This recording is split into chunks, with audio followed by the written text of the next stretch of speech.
pessoal, tudo bem com vocês? Aqui quem fala é Marcos Eduardo do canal Gato Mestre. Pessoal, tenho a honra de trazer aqui o meu convidado, o ex-jogador de futebol do Vasco da Gama, o Felipe Alves. Primeiramente queria te agradecer muito em ceder o espaço aí da WF Arena aí. Vamos falar muito sobre a sua carreira como jogador, como treinador e da sua vida pessoal também, aqui do seu projeto muito bacana. Felipe, primeiramente queria te agradecer muito em abrir as portas aqui para o nosso canal Gato Mestre, o carinho que você sempre teve comigo também nas reportagens lá quando você foi treinador do Zinzane. E é isso, vamos começar a nossa resenha. Vou fazer a apresentação aqui. Felipe Alves de Souza, idade 43 anos, altura 1,78, nascido no Rio de Janeiro, Campo Grande, Zona Oeste. Mas eu vou deixar você falar. Eu queria que você falasse da sua infância, de onde você nasceu, de onde você surgiu, Felipe. Então, bom dia a todos, né? É sempre um prazer estar com você. Obrigado. A gente sempre tiver um bom relacionamento, né? E acho que isso é muito importante, principalmente na função que eu estava, né, como treinador. Acho que você como entrevistador ali, a gente tem que ter esse bom relacionamento. Sem dúvida. Então, muito obrigado pelo carinho de sempre. Em relação à minha carreira, né? Eu comecei jogando nos campos de várzea em Campo Grande, no bairro Afonso Viseu, mais conhecido ali o Campo do Diplomata, onde eu comecei toda a minha trajetória. Tinha muitas pessoas ali que já estavam nesse ramo, né? Eu era o mais velho, que a gente tinha como espelho. Tem o Renato Quevenício, que foi jogador do Atlético Paranaense, que me deu a oportunidade de levar para o Atlético Paranaense. Tinha o Armindo, que jogou por muito tempo. Tinha o Robson, que chegou a jogar, inclusive, aquela final do Barcelona de Guayaquil contra o Vasco na Libertadores. Depois ele veio para o Vasco. Então são tudo pessoas, tem o Serginho também, que jogou muito tempo no Londrina. São todos ex-jogadores ali do nosso círculo, que a gente tinha como espelho e a gente olhava e queria ser ou igual a eles ou conseguir algo melhor. E foi ali que eu comecei minha trajetória. E comecei futebol assim, jogando em clube. Depois eu fui para o Barra da Tijuca, que depois virou Vasco Barra, né? Fla Barra, ali era um clube, o Barra da Tijuca Futebol Clube. Hoje o Barra da Tijuca voltou, né? Inclusive, né? Estava licenciado ano passado e agora voltou. Então, e aí eu comecei lá. E aí depois eu tive a oportunidade de ir para o Atlético Paranaense, 98, 99. 2000 eu voltei para o Vasco. E aí nesse tempo aí eu fiquei no Vasco 5 anos, até 2005.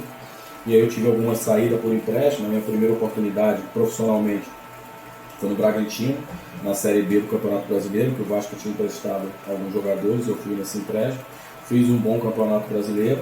E aí retornei para o Vasco. Em 2013 eu já tive algumas oportunidades no profissional. E aí tive a oportunidade de sair. Fui para a Alemanha. Só que aí na Alemanha as coisas não andaram. De lá da Alemanha eu fui para a Grécia, fiquei um ano na Grécia.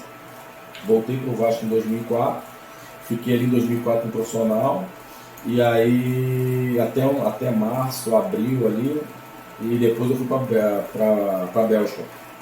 Fiquei na Bélgica o ano de 2004 todinho. 2005 eu volto para o Vasco, é o ano que eu jogo mais, né? E aí foi ali que eu acho que tem um monte de matéria, um monte de situação minha ligado diretamente com o Romário, né? Que o Romário me padrinhou. E via potencial em mim, me falaram que eu tinha condições de jogar, então a gente acabou fazendo um ano assim muito bom em 2005. E aí para terminar o campeonato, meu contrato estava em término. Eu tive uma proposta para o Paraná Clube, que era melhor do que a do Vasco na época, e eu preferi ir para o Paraná. Então assim, essa foi a minha trajetória até engrenar profissionalmente, né? Quem é o Felipe Alves? Como você descreveria sua abordagem pessoal? Cara, eu sou um cara muito sincero, muito íntegro. Eu acho que a gente falar da gente é um pouco complicado, né? É verdade. Mas quem me conhece sabe a pessoa que eu sou. Às vezes a pessoa fala que eu sou turrão, tenho cara de bravo, mas qualquer coisa eu já choro e já quero estar próximo dessa pessoa. Eu acho que a gente tem que, independente de qualquer coisa, a gente tem que entender o próximo, né? Claro. Porque muitas das vezes a gente tem as nossas atitudes, mas a gente esquece que aquela pessoa também é ser humano. Então quando a gente começa a ter esse entendimento, automaticamente a gente se torna uma pessoa melhor. E é isso que eu procuro para a minha vida, estar sempre sendo uma pessoa melhor, uma pessoa que disposta a ajudar, a estar próximo. E a minha carreira como jogador de futebol foi dessa forma. Como treinador também, né? E a minha vida pessoal é dessa forma que eu estou te falando, é sempre estar próximo das pessoas que a gente gosta, é sempre com muita humildade, está sempre sabendo chegar e sair de qualquer lugar, né? E para que a gente possa ter sempre fazendo novas amizades e construindo laços que sejam verdadeiros. Como o futebol entrou assim na sua vida, na sua infância? Foi algum jogador que te inspirou ou algum time, ou alguma seleção? Então, na verdade, a minha inspiração era o meu tio, né? Meu tio Marinho foi um zinho cabeça de área. Quando você chega ali no meu bairro e fala do meu tio Marinho, todo mundo brinca, né? Sabe, né? Sabe e fala que se eu tivesse jogado um terço do que ele jogou, eu teria chegado muito mais longe, né? Porque todo mundo falava que ele jogava muito. Então, era um cara que era o meu espelho. E engraçado essa história toda que eu era atacante, minha época de moleque. E aí, quando eu fui para o Atlético Paranaense, eu fui para atacante. Só que eu cheguei lá numa safra que era muito boa, que era o Dagoberto, era o Jadson. Então, assim, aí tinha o Alan Bahia, tinha o Rodriguinho e o quarteto ali da frente já estava formado. E aí o treinador falou: Felipe, eu tenho uma vaga para você de volante. Eu falei: meu irmão, vou abraçar.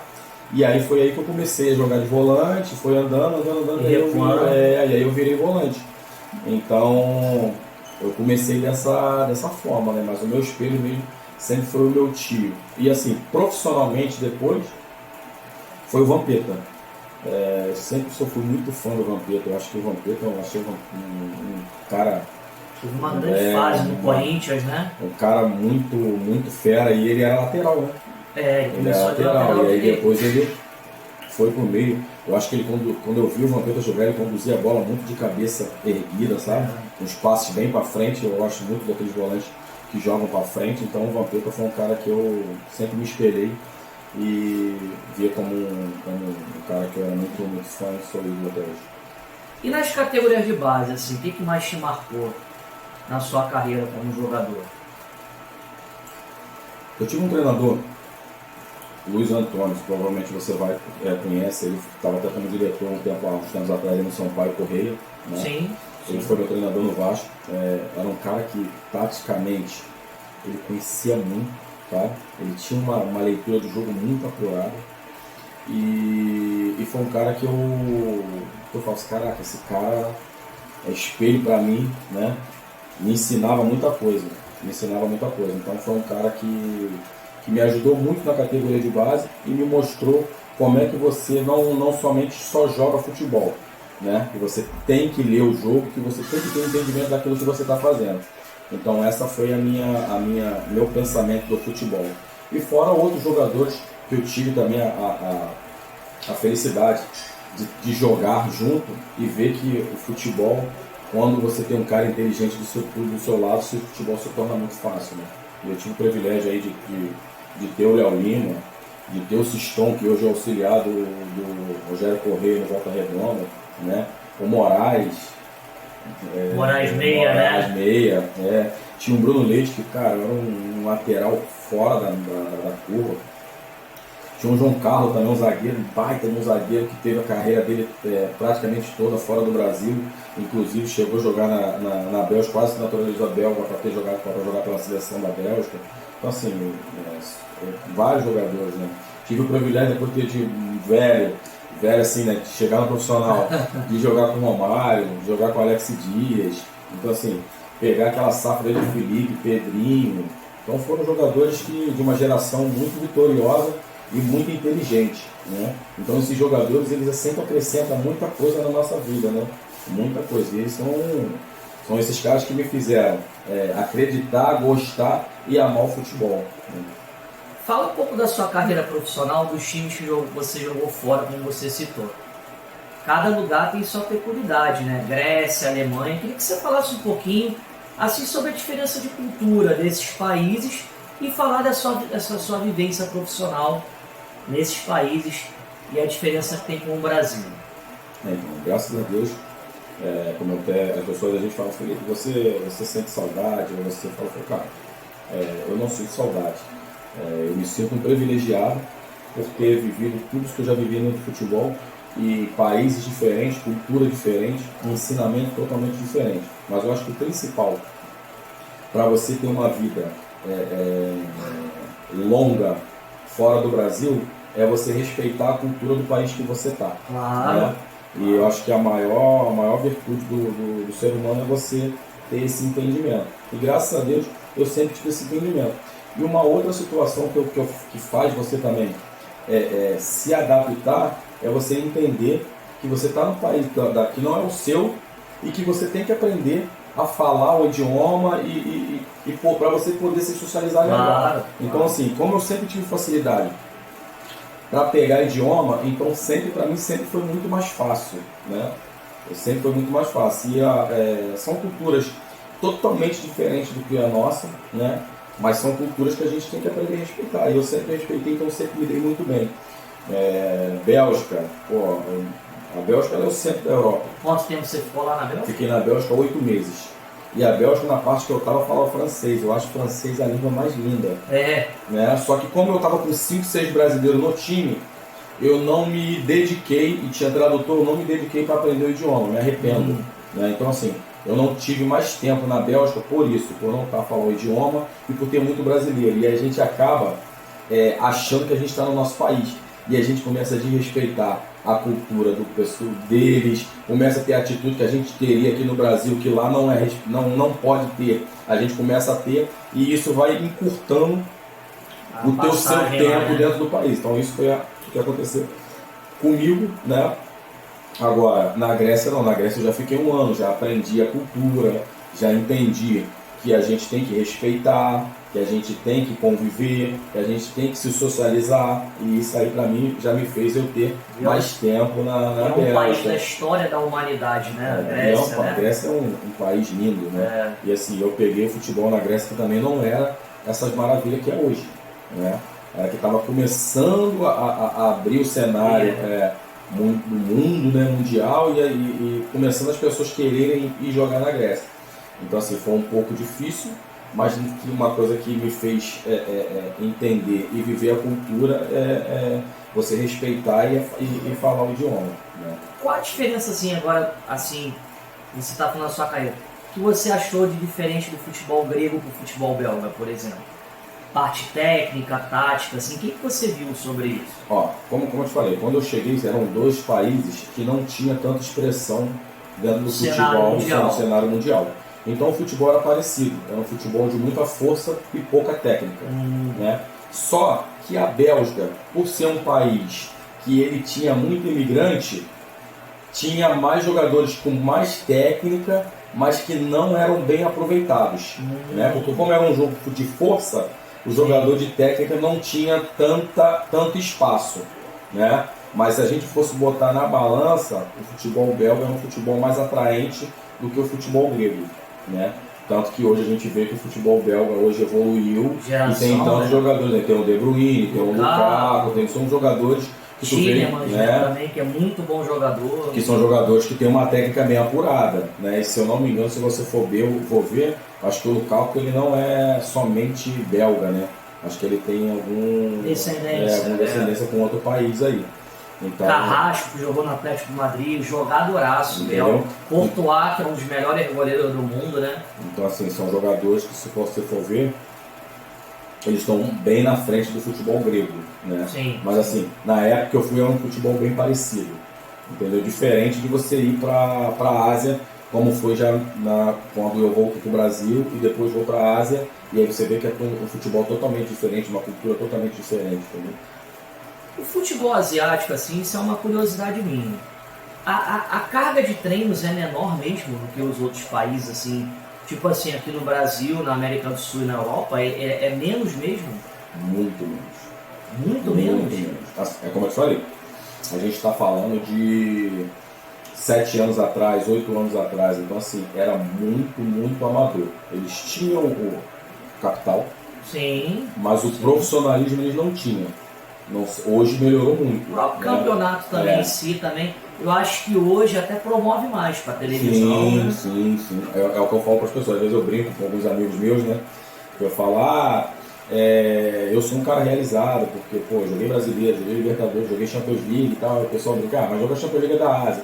Eu falei, é a mesma que o Cristiano Ronaldo está disputando agora. É a mesma que o Neymar disputou agora. Qual é a diferença? É que o Rivelino já jogou agora, né? Então, assim, é Champions League. Eu falei, a musiquinha é a mesma. Quando você está entrando, a musiquinha é a mesma, né? E você acaba disputando vários campeonatos. Então, assim, como eu tive a minha passagem no futebol iraniano, hoje na Ásia, se você for ver, é um dos países que está sempre fazendo boas Copas do Mundo, nesses últimos tempos para cá, e está sempre chegando bem. Nunca passa a perrengue ou aperto para se classificar para a Copa do Mundo. O Irã em 2014, por exemplo, fez jogo duro contra a Argentina, até o final foi aquele gol do gênio do Messi de fora da área e a Argentina chegou na final.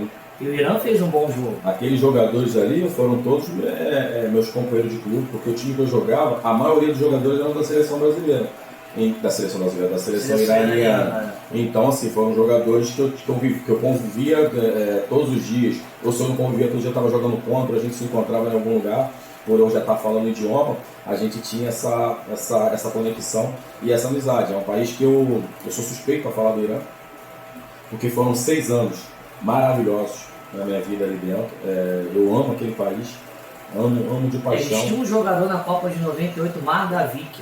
Era muito bom jogador, brilhou no futebol alemão. Jogou muito tempo na Alemanha.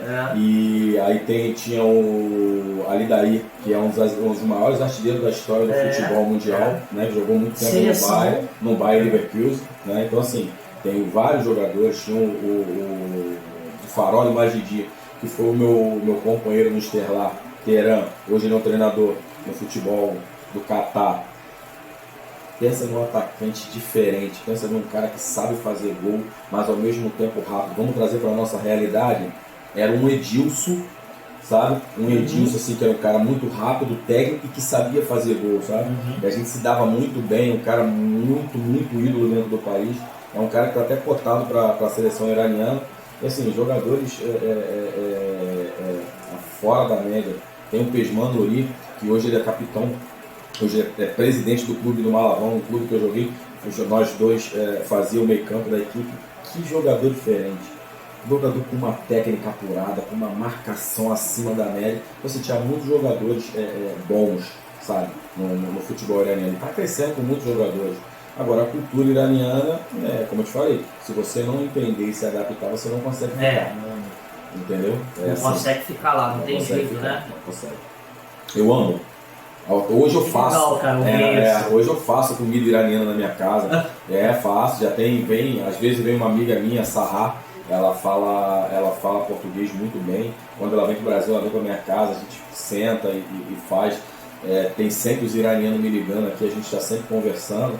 E assim, eu procuro não deixar de ligar e conversar com eles. Primeiro que eu gosto, e porque é um modo que eu tenho também de não deixar o idioma deles sair da minha cabeça, entendeu? Porque a gente tem que estar sempre se exercitando para não perder as coisas. Então é um país que eu amo e que eu tenho um carinho muito grande. Vamos falar agora um pouco da sua aposentadoria no futebol. Assim, como é que foi o final assim, da sua carreira como jogador? Como é que você se preparou?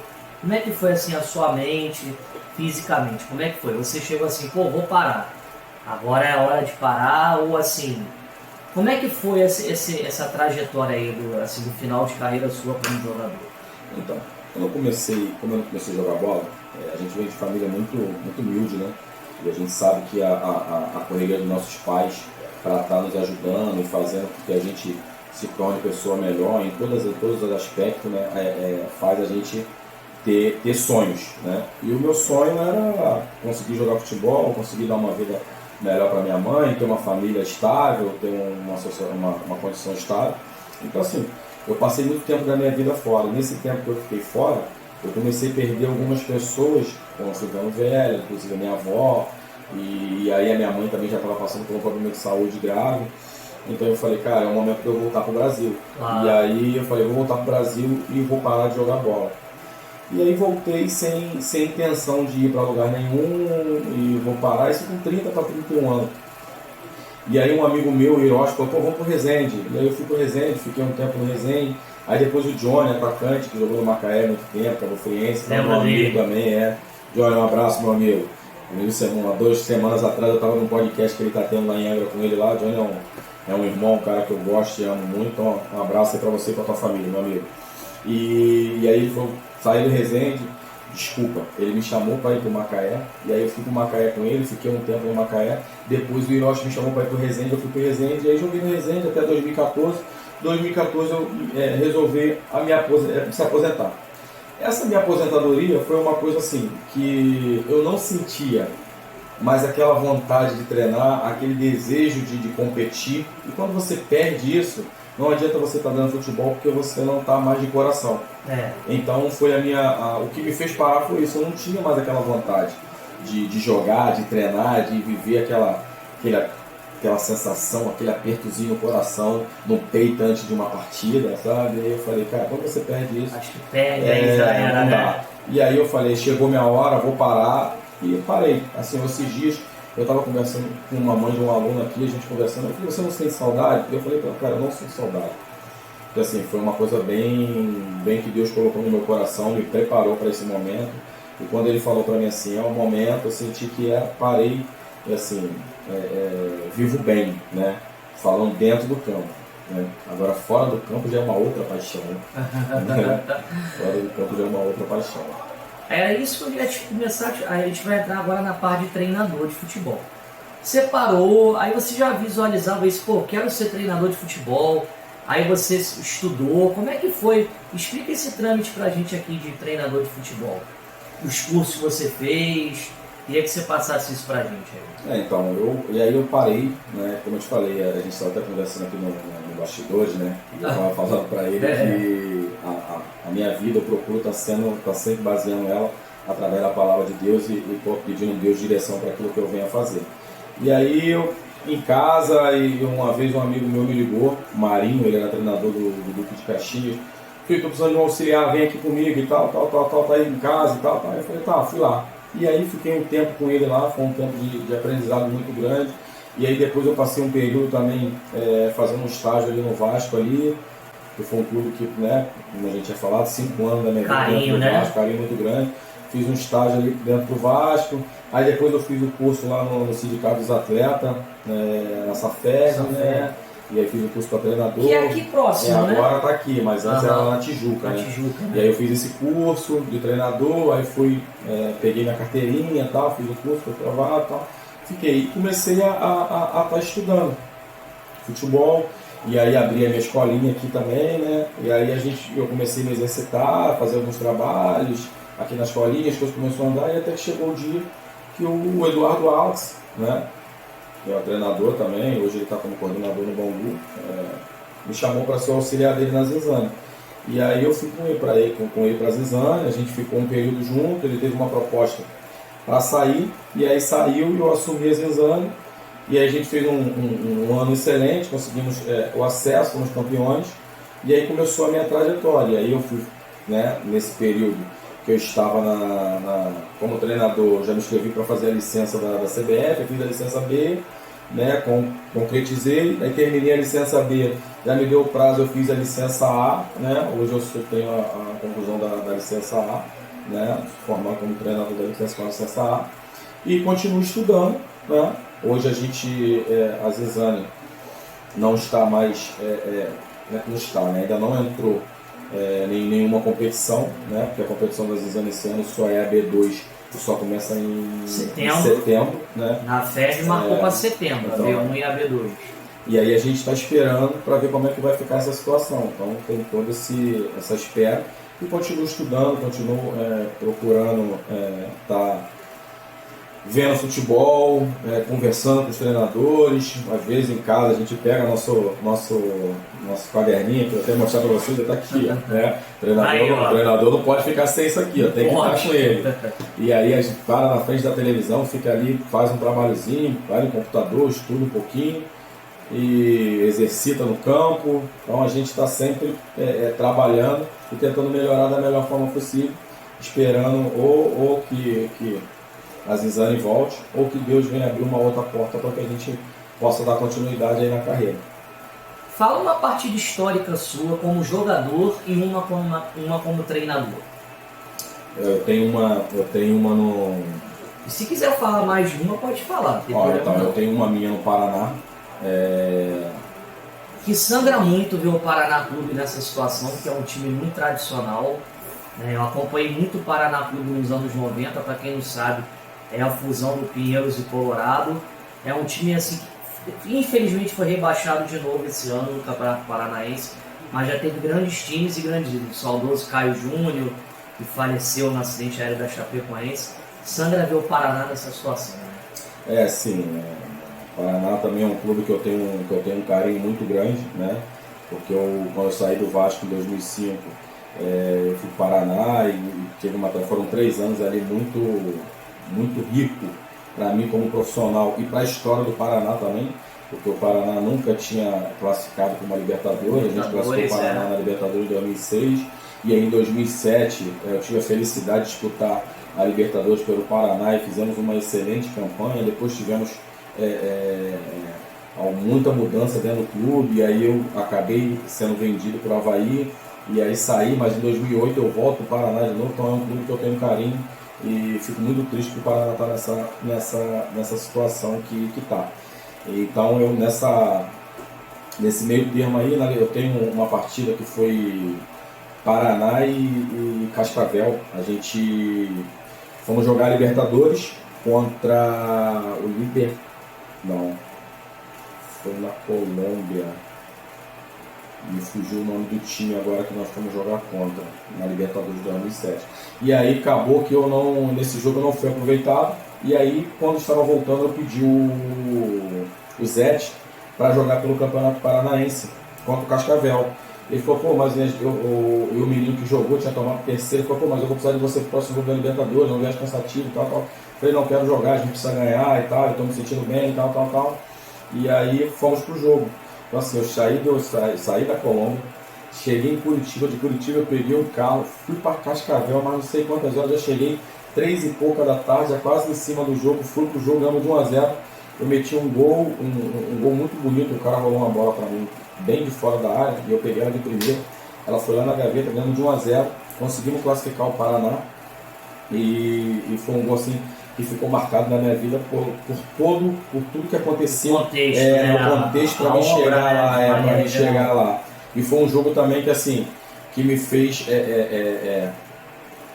jogar e depois jogar um jogo da Libertadores muito bem e voltar a ser titular no Paraná. Então foi toda uma sequência, né? Desse jogo minha vida começou a voltar de novo para dentro da história do clube e fazer bons jogos. Então foi através desse jogo que é um jogo que me marca, né? Como você falou, tu vai me dar algumas oportunidades. Claro, pode falar. E para mim, um treinador também. E para mim no Vasco, foi o Vasco Corinthians 2005, o time do Corinthians era um time, né? Foi campeão brasileiro, Carlos Alberto. Então assim, era um time muito bom. E foi o meu primeiro jogo como profissional titular dentro de São Januário. Então assim, por eu ter começado a minha trajetória toda dentro do clube, por eu ter ido várias vezes com o meu tio, que era o meu espelho, o cara que eu tinha como exemplo para mim, ver jogo do Vasco, e eu subi São Januário, que São Januário lotado, e as pessoas gritando meu nome, foi um jogo assim que me marcou muito. É uma lembrança que eu tenho muito viva na minha cabeça, é um jogo que, eu acho que é o jogo mais... É um benefício, foi aquele que o Romário fez um gol de cabeça, né? Eu acho que foi o jogo mais marcante da minha carreira, foi esse jogo, o Vasco e Corinthians. Entendeu? Foi esse jogo. E assim, treinador, apesar da gente ter tido algumas desavenças, é um cara que depois a gente chegou a conversar, e é um cara que eu tenho muito carinho, muito respeito, que Deus, né, tem em bom lugar, que é o Caio Júnior, né? Foi meu treinador em 2006 ali, quando o Paraná fazia uma excelente campanha. A gente teve alguns problemas dentro do clube e a gente ficou um tempo sem se falar, né? E depois, quando eu fui pro Irã, ele tentou me levar para o Garrafa do Catar. Ele estava no time e às vezes a gente, por ser novo, né, e às vezes a gente não pensa, a gente toma algumas atitudes que prejudica a gente e que às vezes faz a gente não chegar de repente em lugares mais altos, né? Então, nessa época eu fui jogar um jogo da Champions contra o Garrafa, foi muito bem, e ele veio falar comigo, eu cumprimentei, e aí logo depois ele pediu minha contratação e eu não quis ir. Por um problema que a gente teve no Paraná, eu não quis ir passou, depois eu até me arrependi. E aí ele volta pro Brasil, ele ficou sabendo que eu estava no Brasil, ele me ligou, queria me levar para Chapecoense, né? E falou para mim, quando eu voltei, já estava, não dava mais TV no Brasileiro e nem na Sul-Americana. Então ele falou, Felipe, espera virar o ano, que assim que virar o ano eu vou te levar para Chapecoense. E aí acabou que aconteceu essa tragédia, essa situação muito, muito triste. Então, assim, comum no futebol, né? É um cara que eu tenho um carinho muito grande pela família, com pessoas que eu convivi muito tempo. E que Deus possa ter em um bom lugar, que a família possa estar bem. História bacana, bem cara, que você está contando aqui. Né? O filho dele hoje é treinador, né? Na verdade teve um período fora do Brasil como treinador nos Estados Unidos, voltou para o Paraná, se eu não me engano, para a parte de gestão. Não sei se ele continua na parte de gestão ou se ele está como treinador, mas também veio para o meio do futebol e está fazendo a trajetória dele. Eu espero que Deus possa abençoar e que ele possa ter muito sucesso quanto o pai dele teve. Isso é uma pergunta que eu sempre gosto de fazer, mas assim, nomear um é muito difícil. Se você for lembrar mais, você pode falar amigos do mundo da bola. Você é um cara do bem, você é um cara super gente boa, você deve ter vários amigos. Se você quiser falar de um, ou poder falar de mais, pode falar. Ó, amigos, amigo mesmo, eu tenho o Bruno Leite. Bruno Leite foi lateral do Vasco ali, né, na categoria de base, foi campeão sub-17 naquela seleção que tinha o Léo Lima, Kaká, Júlio Batista, ele era um dos capitães da equipe. Só tinha jogador bom. Só tinha jogador bom, O Bruno é meu irmão, eu falo pra ele que ele é meu irmão branco, né. Bruno é meu irmão mesmo, sabe. Eu tenho o Marcelinho, que jogamos junto no Avaí, né, hoje, depois se encontramos fora do Rio Fluminense, hoje ele mora em Minas também, entendeu? Tem o Edinho, que é o rei do Espírito Santo, né? Que a gente brinca que ele é o Ronaldinho do Irã, né? Ronaldinho, se tu ver a história desse cara também, é uma história fora do comum, é um cara muito profissional para tu ver, porque se aposentou agora, com 43 anos, ele tem uma história brilhante no futebol capixaba, eu acho que se não for um cara com a maior história dentro do futebol capixaba, ele está ali entre primeiro e segundo, sabe? É um cara engraçado também, que a história dele é diferente. Ele era volante e foi pro futebol iraniano, virou ponta direita e estourou no futebol, ganhou inúmeras coisas jogando de atacante, que foi o inverso do mim. Eu comecei como atacante e virei volante. Ele era volante e virou atacante. Então assim, é um cara que a gente, né, tem um carinho, tem um Sandro também, que hoje está morando nos Estados Unidos, tem o Neguete, que foi zagueiro do Atlético Mineiro, está em Minas, tem o Joel também, que então são caras assim que a gente tem um ciclo de amizade assim, muito, muito vivo até hoje, sabe? E que a gente conversa. Tem o Everton, que jogou no Flamengo também, o Meia, que jogou no Grêmio. Assim, a gente é muito amigo, a gente está sempre se falando, está sempre junto. Agora, desses caras todinhos, eu tenho um cara que eu tenho uma admiração por ele muito, muito, muito grande. Mas eu vou te explicar por quê. É o Maicon. O Maicon, que jogou no Grêmio, capitão do Grêmio. São Paulo, Madureira. Eu costumo dizer que eu conheci dois jogadores com uma carreira muito vitoriosa, mas com uma humildade de que não parece que não tem nada disso e não conquistou nada. São dois. Na verdade, desculpa, são três. Márcio Araújo, Maicon do Grêmio e o Gerson, que jogou comigo no Paraná, que hoje é auxiliar técnico do profissional do Juventude. Márcio Araújo é o volante? O Flamengo fez o gol do título carioca, né? São três caras assim que eu ficava admirando esses caras, eu não falando como é que esses caras têm essa simplicidade, como é que esses caras têm essa leveza, essa humildade de levar a vida com tanta tranquilidade, com tanto respeito ao próximo, sabe? O Maicon, para mim, assim, eu sou muito fã do Maicon. Eu sou fã dele como atleta, mas eu sou fã do Maicon como pessoa. Sim. Entendeu? Porque o Maicon, ele teve uma atitude comigo muito acima da média, sabe? Eu cheguei no Brasil em 2009, 2010, o Maicon estava fazendo futebol, e um amigo meu me convidou para ir no futebol, que ele estava fazendo lá em Bangu. E cheguei lá no futebol, o amigo me apresentou para ele, tu vai jogar? Eu falei, não, mas tem muita gente. Ele falou, não, pô, tu é convidado do Carlos Alberto, tu é meu amigo, tu vai jogar. E aí chegou lá um monte de gente e tal. Ele me colocou para jogar no time dele. E eu falei, Marcos, tem muita gente, espera. Eu espero, não. Tu jogou profissionalmente, tu tem uma história dentro do futebol, tu vai jogar. Me botou para jogar, acabou o primeiro tempo. Eu falei, Marcos, tem muita gente para jogar. Eu falei, não.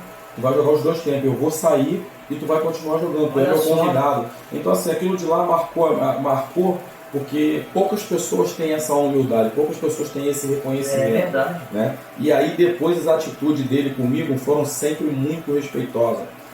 Nem pedir liberdade a ele, assim, porque assim, você está rasgando elogio para uma pessoa, eu acho que a gente tem que dar honra a quem tem honra, a gente tem que respeitar e falar da pessoa quando a pessoa tem esse carinho, essa humildade. Teve uma época que eu estava ajudando alguns meninos também e liguei para ele e falei, Mike, se você tiver aí, pô irmão, não tem como tu me ajudar? Ele falou, o que foi? Pô, tô precisando de 2, 3 chuteiras, você tem patrocínio, tem como tu me arrumar? Ele falou, Felipe, não é o meu número, mas eu vou arrumar para você aqui. Falei, tá bom. Falei mais nada, esqueci. Passou umas 2 semanas, ele me ligou. Irmão, tô indo pro Rio, vai jogar contra o Fluminense, vou estar no hotel tal, tu vai lá. Falei, beleza. Cheguei lá, ele me deu uma camisa do Grêmio, me deu 10 pares de chuteira, praticamente zero, e falou, vai lá, ajuda os meninos. Caramba! Então, assim, são atitudes que marcaram a minha vida, marcaram a minha amizade, o carinho e o respeito que eu tenho por ele. E agora, velho, a gente velho, né? A filha dele, ano passado, estava na sala da minha filha, então, assim, se tornar amiga também. Então, assim, a gente não é amigo de tal, um frequentando a casa do outro, mas é um cara que eu tenho como amigo. Tem um carinho, um respeito muito grande. Então, Maia, tamo junto, irmão. Que Deus continue te abençoando, continue sendo esse cara do bem, um cara abençoador aí, e que Deus possa estar sempre fazendo maravilhas na tua vida, tá? Sou teu fã. O que o futebol representa para você? E queria que você também falasse de um ídolo no esporte em geral, assim, que te inspirou na sua carreira. Pode ser sem ser o futebol, tá? Esse ídolo no esporte, o que o futebol representa para você? Futebol é minha vida.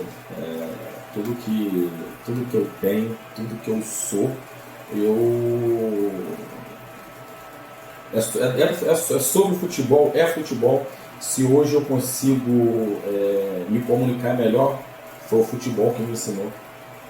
Se hoje eu conheci os países que eu conheci, foi o futebol. Se hoje eu tenho uma família... Proporcionou isso, né? Me proporcionou. Se hoje eu tenho uma família maravilhosa, uma esposa, uma filha, foi o futebol que me proporcionou. Né? Se hoje eu tenho amigos, aonde que eu chego hoje, as pessoas me respeitam, me tratam com carinho, foi por causa do futebol. Então, assim, futebol é tudo para mim, futebol é minha vida. Eu não sei o que seria de mim se não fosse o futebol. Então eu sou muito grato ao futebol e grato às pessoas que me ajudaram, que me cercaram dentro do futebol e me tornaram ser a pessoa que eu sou.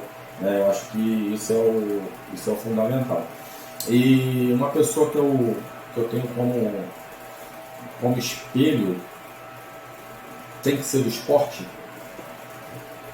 Não, pode ser de outro segmento, não tem problema não. É porque assim, eu vou tocar numa área que para mim é muito sentimental, vou dizer assim. Eu acho que o esporte ele traz pra gente muitos exemplos, pessoas com muitos exemplos, né? Você vê um cara jogando bem, sendo bem sucedido, você quer ser aquele cara, mas você não convive com ele no dia a dia, para você ver a atitude dele com a esposa, para você não ver a atitude dele como um pai, né? Às vezes com um fã fora das câmeras. Então assim, eu vejo você ter um como exemplo. Até um filho, né? Com seus próprios pais também, sim. Né? De maneira você geral. tem um exemplo, você ter essa pessoa como fã ou fazer esse negócio, eu acho que fica muito invasivo para você falar dessa situação. Sim. Então por isso que eu falei que eu queria falar um pouco mudar um pouquinho, né? Claro, essa permissão. Claro. Assim, hoje eu tenho, como eu te falei, né, que eu moro com meu sogro e minha sogra, e são 2 pessoas que eu tenho como exemplo para mim. Porque são pessoas que são muito humildes, eram muito humildes, conseguiram conquistar muitas coisas, né? São exemplos de pais, são exemplos de marido, são exemplos de atitude fora de casa, dentro de casa, né? E uma coisa assim, duas coisas que me marcaram para mim estar dando esse exemplo, foi uma vez, a gente estava em casa e aí o meu sogro chegou e falou assim, Felipe, eu parei ali no posto e eu acho que o cara me deu o troco errado.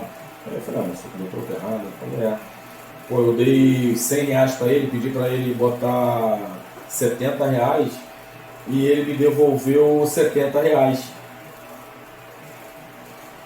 Eu vou... Guarda isso aqui pra mim que eu vou lá no posto devolver isso aí, porque senão eu vou descontar do salário do cara. Tá, vamos lá. Aí, beleza. Aí foi que eu saí, eu parei pra analisar, pra pensar, eu falei, caralho. Que exemplo. Que hombridade. Né? Que ser humano, tá vendo? Isso eu acho que... Desculpa até te cortar. Eu acho que isso está faltando muito na sociedade de maneira geral hoje em dia. Pensar no próximo. O ser humano, ele quer ver o si próprio e escutar da sua boca o que convém para ele. E aí eu falei, caraca, isso aí me pegou e entrou com uma flecha dentro do meu coração e eu falei, pô, eu quero isso pra minha vida. Eu quero esse exemplo, eu tenho que dar esse exemplo, eu tenho que ser esse exemplo. Então foi uma coisa que me marcou. E a minha sogra é difícil até falar, porque eu me emociono. É meu amor, é minha cúmplice. Se eu falar pra ela, vamos pular de cabeça, ela vai embora. Minha sogra hoje em dia, a gente briga muito, assim, briga que eu falo assim, toda hora eu fico botando pilha nela, zoando, e às vezes eu falo algumas coisas, às vezes eu até, eu sou muito intenso, né, às vezes eu falo alguma coisa, eu falo, caraca, acho que eu fui grosso com a minha sogra, e aí vou lá, peço desculpa, converso com ela, mas ela sempre com a mão estendida. Sempre ajuda, né, tá sempre ombro, tá aqui, eu erro, né? Eu faço, tá aqui. Então assim, são duas pessoas que, como hoje eu não tenho a minha mãe, não tenho a minha avó, que são pessoas que foram muito marcantes na minha vida, a minha sogra é meu exemplo, e fora assim, que é uma pessoa que a gente sabe, eu não gosto nem de tocar nesse assunto, porque eu não trago isso para minha vida, mas infelizmente é uma coisa que está dentro da nossa realidade. Ela é uma pessoa negra, e quando eu falo de uma pessoa negra, com toda a capacidade que ela tem, com o histórico que ela tem, com a carreira que ela tem na área dela, que é da fisioterapia e vários estudos, assim, minha sogra tem tantas formações, que bacana. Ela tem tantas formações que até para mim passar é difícil, porque é tanta coisa que eu até chego a me perder. Mas é uma pessoa com entendimento, com uma cultura muito aflorada, e eu até brigo com ela, falo, a senhora tem doutorado, tem mestrado, tem faculdade disso, daquilo, mas quem te levou para fora do Brasil sou eu. Eu brigo com ela, e falo para ela. E aí ela faz aula de inglês, eu falo para ela, minha sogra, quando a senhora tiver qualquer tipo de dificuldade, a senhora me procura que eu te explico, eu falo para você, eu não vou fazer isso, eu me recuso a pedir para você me ajudar em inglês, né? Eu fico brincando para ela, porque assim, naquela época eu não tinha tempo de estudar, então eu estudei, só que eu fiz até a 8ª série, aí eu falo para ela, então assim, eu fiz até a 8ª, mas eu falo 4 idiomas, né, conheço um monte de países e tal, e brinco com ela a respeito disso. Então assim, são duas pessoas que são meus exemplos e que eu tiro como exemplo para a minha vida. São pessoas que eu olho e falo assim, se hoje eu pudesse ter as mesmas atitudes dessas duas pessoas daqui para frente, eu tenho a certeza que eu seria uma pessoa melhor, entendeu? Que eu ia pensar no próximo mais, que eu ia tratar as pessoas bem melhor do que eu já trato, tudo seria de melhor, porque são pessoas que assim, representam muito para mim. E quando você fala de sogro e sogra, né, muita gente tem muita coisa negativa para falar. Eu não tenho, eu tenho só coisas boas para falar do meu sogro e minha sogra. Outro dia eu estava brincando com a minha esposa e eu falei que tem pessoas que tinham que ser imortais, né? E se tivesse, a gente pudesse pedir, são duas pessoas que eu pedi a Deus para deixar eles aí o mais tempo possível. Porque assim, o que eu puder desfrutar do lado deles, eu quero desfrutar. São pessoas que eu amo e tenho um carinho muito grande. Voltando para a nossa segunda parte da entrevista com o Felipe Alves, mais a parte final, bate pronto agora aqui, um ídolo no futebol na sua infância e um time que te marcou. Um ídolo mesmo do futebol, bem sucedido, ou até mesmo um jogador que infelizmente não teve uma carreira tão boa e teve uma carreira abreviada. Então, o ídolo que eu sou um cara que eu sou muito fã, como eu falei para você, por ser volante, é um cara que era a minha posição, que eu gostava muito, é o Vampeta. Acho que o Vampeta foi um jogador fora de série, né? Tem um Redondo também, né? Redondo, o cara... Gênio. Em Real Madrid. Jogava demais. Demais. Então são dois caras assim que eu olhar e falar assim, pô, esses caras são diferentes. Trazendo para uma geração mais nova, assim, não é que eu era, não era meu ídolo, mas é um cara que eu também gostava muito de ver jogar, era o Guti, que jogou no Real Madrid, porque é um cara que jogava muito para frente, achava muito fácil, muito entre bom, linhas ali, então era um cara que com a bola no pé, uma técnica muito apurada. E o time? Esses dias eu estava conversando com um amigo, assim, eu passei 5 anos da minha vida dentro do Vasco. Como eu te falei, o Vasco me ensinou muita coisa, né? Então assim, o Vasco é uma instituição fantástica. O Vasco da Gama lá da sua história, a história de São Januário, os ídolos que o Vasco teve, também é muito ruim para o futebol o Vasco passar por esses dias. Sim. É muito, assim, pra gente que é torcedor e que gosta do Vasco, é muito triste, é difícil a gente ver o Vasco nessa situação. E por tudo que a torcida faz, mesmo toda essa situação, o São Januário está sempre lotado, está sempre apoiando a equipe, está sempre pedindo, e o Vasco, infelizmente, nessa situação. Mas a gente acredita, né, que o Vasco vai melhorar e que as coisas vão melhorar e que a gente vai poder ter mais alegria, como a gente teve no passado aí. O que te entristece no futebol? A corrupção. A corrupção e a falta de respeito que tem hoje dentro do futebol, né? Hoje a gente vê tanta gente sendo corrompida, né? A gente vê tanta gente hoje fazendo qualquer coisa por dinheiro para estar inserido dentro do futebol, né? Então essas coisas acabam magoando, chateando muita gente. E a outra coisa que me deixa muito, muito triste é essa forma que os clubes e a diretoria tratam os treinadores. O treinador faz 2, 3 jogos, manda o treinador embora. Será que o erro está só no treinador? Não tem sequência, né? Será que a gestão, será que quando você contratou, você viu que esse treinador tinha o perfil do clube? Ou você só contratou porque ele fez uma boa campanha no outro clube? Mas será que naquele clube que ele fez a campanha tem os mesmos jogadores que tem no clube hoje? Tem as características parecidas com aquele que tinha lá naquele outro clube? Se o treinador que está vindo é um treinador que ele joga mais para frente, se o time que ele está é um time que joga mais para frente, o DNA do clube é esse, então será que o problema está só no treinador? Né? Então, às vezes a gente aí passa 2, 3 jogos, manda o treinador embora. A gente tem um exemplo vivo aí agora no Vasco. Se você for pegar o histórico do Carille, o Carille sempre foi um jogador que jogava, um treinador que jogava sempre numa transição.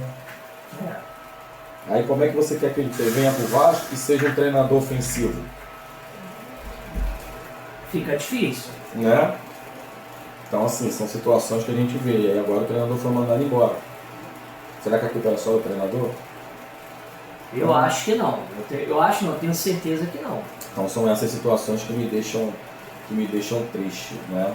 Assim, tô falando, eu falei mais do lado externo, né? Sim. Agora, o lado interno, o que eu vejo, essa é a minha opinião como ex-atleta e hoje como treinador de futebol. Eu acho que nós estamos errando muito na nossa formação de atleta. Por quê, Felipe? Antigamente, a gente tinha um dia só para trabalhar técnico, um dia só para trabalhar tático. Mas hoje tem mais jogos. Tá bom, tira 30 minutos, tira 1 hora, 2 horas todo dia para você fazer ali um trabalho técnico. Não cansa o jogador. Trabalho técnico, paradinho, movimento, domina aqui, toca ali, passa, uma bola no peito para o cara dominar, um passe. Aí hoje em dia a gente vê o menino vai dominar uma bola, domina a bola errado. Vai dar um passe, não consegue dar um passe de 10 metros, mas também não treina. Futebol é repetição, gente. Futebol é repetição, você tem que repetir. Por que hoje não tem mais gol de falta? Porque não se treina. Não tem atacante mais, eu falo muito isso, um centroavante igual o Ronaldo, o Romário, Careca, monstros, Batistuta, que driblava o goleiro e fazia o gol. É muito difícil. Mas não se treina, cara. Hoje no último terço do campo, Pega o cara ali, bota um zagueiro, você vai trabalhar nesse último terço aqui, ó. Você corta e finaliza. Você corta com a esquerda e finaliza. Você tirou o goleiro e finaliza. Por que o Romário dentro da área era diferente? Ele tirava e batia. O Ronaldo era um cara mais explosivo. Ele via um pouquinho de trás, pedalava e tapa, ganhava na velocidade e finalizava. Então são características. Mas aí se você for puxar o histórico, eu joguei com o Romário. O Romário não fazia físico. Ele fazia o quê? Trabalho específico que ele precisava. Era esse trabalho de finalização. Leva na linha de fundo, cruza para trás, ele dava de primeira. Agora tu vai fingir que vai no fundo, vai cruzar na frente do zagueiro, eu vou entrar ali e vou finalizar. Ele gostou disso, ele sempre fala isso, né? Aí por que o cara foi o melhor do mundo? Aí hoje em dia você não quer o melhor do mundo. Por quê? Porque não é treinado. E tem muitas coisas. Aí a gente quer dizer, a culpa é de Beltrano, a culpa é de Ciclano. Mas sabe por que os treinadores também não fazem isso? Porque na categoria de base, se o cara perder 2, 3 jogos, é mandado embora. Como é que você quer formar se o treinador não tem tempo para formar? A base não seria a base não é isso, né? O sub-20 já é o último ali transição para o profissional. Então já tem que ser um trabalho mais ligado diretamente com o profissional. Sim. Que é um trabalho de transição. Agora, sub-14, sub-15, sub-16, sub-17 é aprendizado. É trabalho diário, é todo dia. Sim. Repetição, repetição, repetição. Aí o cara tende a crescer, né? Tende a crescer. Entendeu? Então, essas são as coisas que eu acho que a gente deixou de fazer. Não que a gente nunca fez, a gente já fez isso. E a gente era o melhor do mundo. É verdade. Hoje em dia a gente não faz mais. Aí as pessoas começam a ter, porque lá fora eles fazem isso, fazem aquilo. Se você for lá fora hoje, e você for pegar, eles pegam algumas coisas nossas, mas eles mantêm a deles. A gente só quer fazer as coisas lá de fora e esquecemos as nossas. E aí os resultados estão aí, né? Os resultados estão aí, entendeu? Vamos falar um pouco da temporada de 2025. Como você está vendo? Tanto no futebol brasileiro e no futebol internacional. Pode colocar também a seleção brasileira. Ó, futebol, vamos falar do sul-americano, né? Se a gente for trazer aí, a Argentina é a última campeã, né? É a última campeã. Quanto tempo o treinador ficou trabalhando no mesmo elenco? Tirava uma peça, tirava outra. O Scaloni. Mas ele mantinha uma base, né? Ele mantinha uma base. Então, para você fazer mudanças, trazendo para a nossa realidade hoje de seleção brasileira, você tem que ter uma base. Aí a gente traz para a nossa realidade. Vamos trazer para a minha realidade hoje de treinador de time pequeno. Quando você vai montar um elenco, o que você faz? Você pega 5 jogadores experientes, coloca ele para segurar, e você vem com os meninos mais novos. Né? Dá certo. Dá certo. Quando você consegue trabalhar certinho, tem as peças certinho, você tem que ter. Aí a gente vai para a seleção brasileira. Quem são as peças hoje que a gente tem que pode segurar o piano? A gente não tem, porque é tudo menino novo. Não tem. Teve o Casemiro em outra época, o próprio Thiago Silva, mas não tem. Aí eu falo para vocês. Todo o respeito que eu tenho ao Marquinhos, é um grande zagueiro. Só que ele não tem esse perfil, na minha visão. Eu ia falar isso aí agora. Aí, vamos lá, trazendo para a nossa realidade. Minha posição, joguei de volante, não joguei no nível desses caras. Respeito todos eles que estão sendo convocados pela seleção brasileira. Porém, para mim, o Casemiro tinha que estar. Para mim, é um cara que ia segurar o piano. Você tem que ter o Casemiro ali na frente da área. Aí você pode botar um volante que vai sair mais um pouco para o jogo, para dar liberdade, porque ele vai saber a hora de fazer a cobertura, ele vai saber a hora de segurar. Mas o Casemiro não aguenta jogar 90 minutos. Tá bom, 70 minutos ele ali segurando, porque a maioria das vezes que a gente começou o jogo sem tomar gol, nós ganhamos. E depois que a gente toma gol, a gente não consegue reverter o placar. A gente consegue até empatar, mas não virar. Né? Então, assim, se você tem um cara que consegue fazer ali na frente da zaga uma cobertura boa, ter uma boa proteção ali, você consegue criar algumas situações. Aí a gente tá com meninos novos que estão aí jogando um futebol acima da média. Aí você só leva ele para falar para as pessoas que estão ao redor que você convocou. Mas ele é novo. O Yamal também é novo.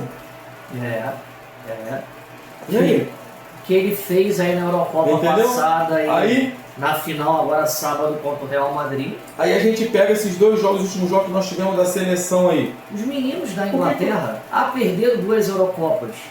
Mas são meninos, são muito bons. O Saka do Arsenal. Muito bom jogador. Aí você pega aí agora aí. Será que o Estevão não tem condições de jogar 30 minutos, 40 minutos e ir pegando tempo a tempo? Aí convoca o rapaz e não leva. Pra que convocou? Não dá pra entender. Não dá. Aí levou o Igor Jesus do Botafogo.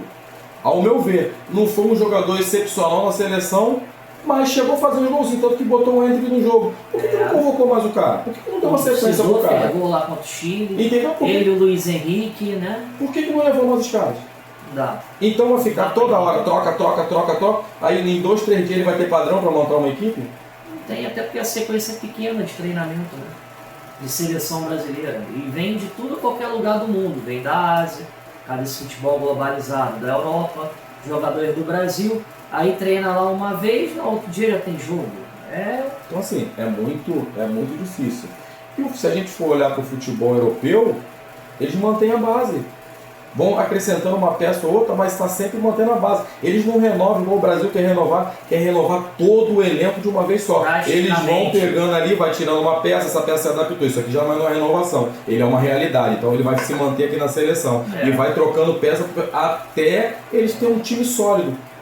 A gente quer todo jogo o Brasil é uma escalação diferente e uma peça nova. Todo jogo. Não tem como você... ter um padrão, não tem como você ter um jogador se entender, é difícil. Tomara que o treinador que vem agora, eu sou contra, tá? Assim, ter treinador de fora do Brasil. Eu acho que a gente tem tantos treinadores aí no Brasil que poderiam estar na seleção brasileira, mas que se vier um treinador de fora do Brasil, que seja aí um treinador que venha com esse entendimento, né? E que venha, não, eu vou montar essa equipe aqui, vou mexendo numa peça ou outra, né? E dar oportunidade para os jogadores que estão surgindo. Porque tem um monte de jogador aí mesmo que está surgindo, que de repente não vai sentir o peso da seleção. Vai chegar lá, vai jogar e vai atropelar. Agora estão levando os caras não estão conseguindo dar conta do trabalho. Aí continua repetindo. Daqui a pouco a gente passa um perrengue do caraca aí, a pronto ficar de repente fora de uma Copa do Mundo, porque a gente está fazendo um monte de mudança. Agora é hora de você fazer o quê? Entrosar a equipe, dar caixa, para quando chegar numa Copa do Mundo, aí os caras já se conhecer, saber onde que um tá, o outro tá, né? E aí você só fazer o quê? Detalhar. Ó, preciso aprimorar isso aqui, preciso tirar isso aqui, preciso acrescentar isso aqui. A gente vai chegar numa Copa do Mundo, desculpa as palavras, se permanecer decidido como um bando. Pô. É verdade. Um bando. Então, porque falta um ano. 4 jogos para fechar as eliminatórias. E falta um ano praticamente para a Copa do Mundo. Entendeu? Só que não é um ano que a gente vai ficar treinando direto. Não. Né? Não. Então, vai ter data FIFA agora em junho. Depois só vai ter de novo em setembro. E se tiver em março, antes da Copa. Então, não tem time. É complicado. Um jogo que você não assistiu no futebol. Pode ser tanto que você jogou ou não jogou. E gostaria de ter visto no geral. Pode ser a seleção brasileira de 58, dando esses exemplos assim. Ou um jogo que você não jogou, que você gostaria de ter jogado. Todo mundo fala da seleção de 70, né? Era uma seleção que eu queria ver jogando hoje. Como é que seria? Como é que seria? Né? Ou seria um time que se ia bater em todo mundo, ou seria um time que de repente não ganharia de todo mundo, de ninguém. Porque o futebol mudou. Será que os caras iriam só conseguir se adaptar à parte física hoje? São 55 anos. Né? A parte física de hoje. Então, assim, são muita coisa. A gente fala às vezes, mas aquela seleção é melhor do que essa, esse time é melhor do que essa. São épocas diferentes, pensamentos diferentes, são tudo diferente. Eu queria hoje ter um Pelé, ter um Zico, mas será que eles iam conseguir se adaptar à realidade do futebol de hoje? O profissionalismo que é? É uma boa. Né? Às vezes a gente coloca muita coisa. Uma boa enquete, uma boa constatação. Né? Claro. Assim, aí a gente traz uma realidade mais próxima. O Romário jogaria hoje? Não é porque eu joguei com ele, jogaria. Por que, Felipe? porque hoje sobra 50 bolas na frente da área. E o Romário não correu. Ele só sabia fazer gol. Ele não precisava correr. Bem fisicamente ele sempre esteve. Porque ele sempre ganhava na velocidade, ele sempre num 1 contra 1 ali, ele estava sempre na frente dos caras, sempre fazia diferente. Então, fisicamente, ele ia. Tecnicamente, ele ia atropelar. E o dele é o quê? O último terço. É ele o goleiro, especialidade dele. Então eu acho que hoje ele jogaria. Poderia escolher, né? Poderia escolher. Cobertura, cavadinha, entendeu? drible. Poderia escolher. Quantos jogadores a gente vê aí saindo na cara do gol hoje e perde? Muito. Entendeu? Muito. Então eu acho que até hoje a gente tira a prova disso aí. É no Master, é no futebol de final de ano, é nas peladas dele. Tu vê cada gol que o Romário faz, tu fala assim, caraca, como é que o cara fez esse gol? Então tu vê que é um cara... Posicionamento, inteligência, né? Tu vê que é um cara que eu acho que jogaria no futebol de hoje. Essa daqui é um 2 em 1. Qual o gol que você gostaria de tirar da história do futebol que não deveria ter acontecido? E um gol que você queria que tivesse acontecido? Tipo aquele do Pelé, na frente do Mazurkiewicz, que ele deu aquele drible de corpo, bateu, a bola não entrou. Ou então os gols da Alemanha, por exemplo, que você não queria que tivesse acontecido. Então, eu vou Brasil e Bélgica. O do Renato Augusto? Do Renato Augusto. Cabeça. Entendeu? Deveria ter acontecido. Né? E o gol da Croácia, que eliminou a gente da última Copa do Mundo. Porque se a gente não tivesse tomado aquele 22, gol ali, eu acho que a gente teria ganho a Copa do Mundo. Teria ganho a Copa do Mundo. São esses dois gols assim que são na minha memória mais presente. Fala um pouco aqui do seu projeto da WF Arena, o que ela oferece. Você falou que tem escolinha do Fluminense também. Fala um pouco assim da sua jornada aqui da WF Arena. Então, a WF Arena ela surgiu há 5 anos atrás, né? Era um sonho que eu tinha e comecei já a fazer com o projeto, né? E aí depois já tinha começado algumas coisas. Eu acabei conversando com o Elton Ney, né? Que foi jogador do Fluminense e hoje está no Criciúma. E aí a gente conversou, fizemos uma sociedade e aí fizemos a WF Arena. Ela tem 5 anos hoje, né? Tem 5 anos. E hoje a gente tem aqui a escolinha de futebol, que é a escolinha oficial do Fluminense, temos aulas de futebol, temos salão de festa, temos funcional, né? É um espaço também que a gente aluga para festa. Então assim, é um espaço que é muito aconchegante, né? Não é porque é meu, mas é um espaço que as pessoas gostam muito. Muito bacana, eu tô aqui, eu vi aqui, a estrutura é muito boa mesmo. É um espaço que agrega muito dentro aqui do bairro do Mato Alto, né? As pessoas até costumam dizer para mim, Felipe, esse espaço aqui pra gente foi muito bem, foi muito bom, porque a gente não tinha nada e tal. E é um espaço que Deus nos deu e que a gente faz muitas coisas boas aqui para tá ajudando. E eu sempre falo para as pessoas que o meu sonho aqui é que esse espaço aqui se torne um espaço no qual a gente consiga trazer bastante projetos para cá, para a Arena, para estar abençoando as pessoas desse bairro, né? Se eu pudesse ter aqui jiu-jitsu, aula de dança, terceira idade, capoeira, a própria escolinha ser um futebol que as pessoas não tivessem que pagar e tal, com certeza eu faria, não pensaria 2 vezes, porque eu vejo quantas pessoas aqui precisam e eu queria poder estar ajudando e contribuindo de uma forma. Infelizmente hoje eu não posso, porque acaba que isso aqui é nosso ganha-pão, né? Uhum. Então a gente também não pode somente fazer gratuidade, mas tem muitas coisas que a gente faz aqui dentro, pensando no pessoal do Mato Alto aqui da Estrada do Marmeleiro. Então é mais ou menos isso. Família. O que é a sua família para você? Minha família é tudo. Se eu sou o que eu sou hoje é graças à minha esposa, à minha filha, minha sogra, meu sogro, meus amigos, são pessoas que estão sempre comigo. Inclusive a gente estava vendo aqui o Bruno, né, que está até ali fora, meu amigo de infância, a gente está sempre junto, isso não desliga por nada, estamos sempre trocando muita roupa. Isso é muito bom. Trocamos muita roupa quando era moleque, a gente ia sair, eu saía com uma camisa verde hoje e ele saía com a branca. Aí no sábado, no domingo ele botava a branca e botava verde. Então assim, é um cara que faz parte da minha vida, sabe toda a minha história. É um cara que tem total acesso à minha casa, à minha família. E família é o nosso maior exemplo.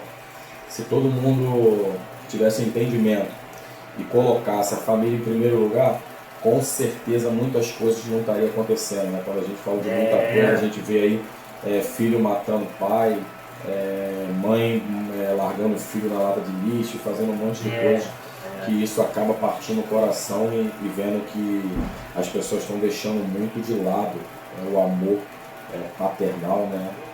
De lado para viver esse mundo aí fora, que é um mundo muito triste, né? Quando a gente fala triste é porque é muita coisa. Onde você vai, você vê pessoas passando dificuldade, difícil demais. Onde você vê passando necessidade e cara, é difícil. Então assim, pra mim, minha família, meus amigos, é tudo. Deus, o que Deus significa para você? Deus é a minha maior inspiração. Deus é a minha maior inspiração. Sem Ele é complicado. Nada, não cai uma folha no chão se não for da permissão de Deus. Deus, ele é tão misericordioso que ele não nos deixa a gente acordar, levantar, andar, respirar, se alimentar, né? E poder desfrutar da presença dele. Então assim, Deus não é nada por acaso. Não, Deus é a minha maior inspiração. Eu digo que tem um capítulo da Bíblia, que é Deuteronômio 28, que diz que se tu fizer tudo aquilo que Deus manda você fazer da forma que Ele é, do jeito que Ele é, Ele vai abrir os céus, o mundo, para que você venha passar, né? E que diz que muitas das vezes, quando você está no propósito de Deus, você não precisa correr atrás das bênçãos, as bênçãos que vêm atrás de você, né? Porque você está num propósito só, que é, em primeiro lugar, agradecer a Deus. Então, Deus é a maior inspiração, tudo que a gente pensa e respira e necessita. Sem Deus nós não somos nada. O maior legado que você quer deixar, que você pensa no futuro? Cara, assim, eu procuro estar sempre dando bons exemplos, procuro estar sempre ajudando ao próximo, né? Porque eu acredito que tudo que chega na nossa mão, se a gente puder compartilhar e ajudar, a gente vai estar fazendo algo diferente, né? E é o que eu falo para os pais aqui da minha escolinha. A minha maior felicidade não vai ser formar um atleta de futebol, mas sim um cidadão do bem, mas sim uma pessoa que vai passar na rua, vai te respeitar e vai olhar e vai dizer assim, pô, aquele cara ali, ele fez diferença na minha vida. Na hora que eu errei, ele me cobrou. Na hora que eu acertei, ele me incentivou, né? E ele, hoje, se eu sou o que eu sou, foi porque ele me mostrou o que é certo e o que é errado. Então é o que eu procuro, é o legado que eu quero deixar, é poder chegar lá na frente, ver um monte dessas pessoas, um monte dessas crianças se tornando cidadãos do bem, né? Criando a tua família, respeitando os teus filhos, respeitando a sua esposa, né? E tendo uma família abençoada. Isso aí para mim vai ser o maior ganho que eu possa ter. Gostaria que você deixasse, primeiramente, mais uma vez te agradecer. Muito obrigado pelo carinho que você sempre teve comigo e com o canal Gato Mestre. Eu queria que você deixasse uma mensagem final para o canal Gato Mestre, que é um canal de cobertura de jogos, entrevista, coleção de cabos históricas, futebol de botão, tendo essa novidade. O futebol de botão, todo mundo jogou, todo mundo vivenciou. Eu queria que você deixasse uma mensagem final, por favor, para os nossos ouvintes, telespectadores, a pessoa que é parceiro do canal Gato Mestre. Assim, eu vou falar uma coisa que eu sempre procuro de falar para as pessoas, que é o seguinte: nada pode impedir você de chegar onde você quer chegar. Somente você mesmo.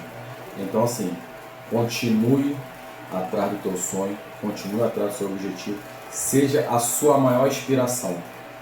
Seja a sua maior inspiração. Olhe para você e fale para você mesmo: eu posso, eu vou conseguir. Eu posso, eu vou conseguir. Porque o mais Deus fará. Gente, continua seguindo esse fera. Esse cara aqui é brabo. É um cara que eu tenho um respeito, um carinho muito, muito grande. Sempre me tratou com muito, muito respeito. E a gente sabe que quando um cara está começando numa carreira, seja ela de qualquer área que for, poucas pessoas te dão uma oportunidade. E esse cara sempre me tratou, sempre me respeitou com muito carinho, muito respeito. Então assim, cara, eu tenho um carinho, uma admiração por você muito, muito grande. Eu também digo mesmo. Tá? Que Deus continue te abençoando, que teu canal, né, que essa história linda do Gato Mestre aí possa chegar ao mundo todo, que tu possa ser um dos canais mais bem sucedidos aí nessa área, porque você merece ter um cara do bem, tá? Não esquecendo, eu falei para ele que eu ia arrumar uma camisa para ele, tá?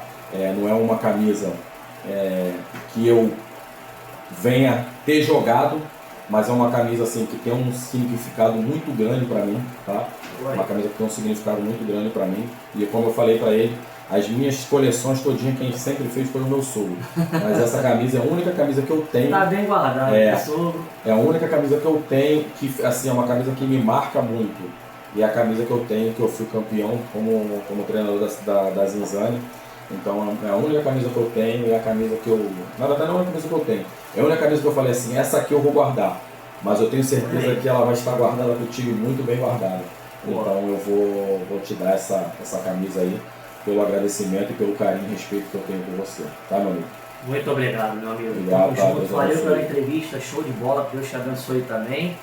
Pessoal, sigam lá o canal Gato Mestre no YouTube, Gato Mestre Camisas, e no Instagram, Gato Mestre UFC. Conversei com essa fera aqui, Felipe Alves, sempre admirei ele como atleta, lembro dele jogando muito no Vasco da Gama, falamos do Paraná Clube também, e depois conheci ele pessoalmente, fazendo cobertura dos times de menores investimentos, e vocês sabem que eu tenho o maior carinho.